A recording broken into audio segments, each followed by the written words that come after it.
Hello and welcome to Nana's Cooking Craft Corner.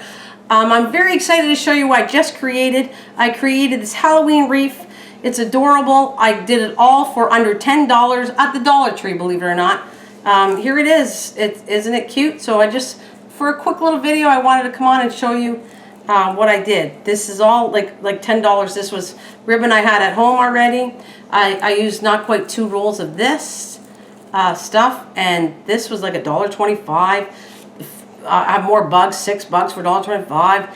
These were a little necklace for $1.25 at the Dollar Tree, and the frame on the back I'll show you right here.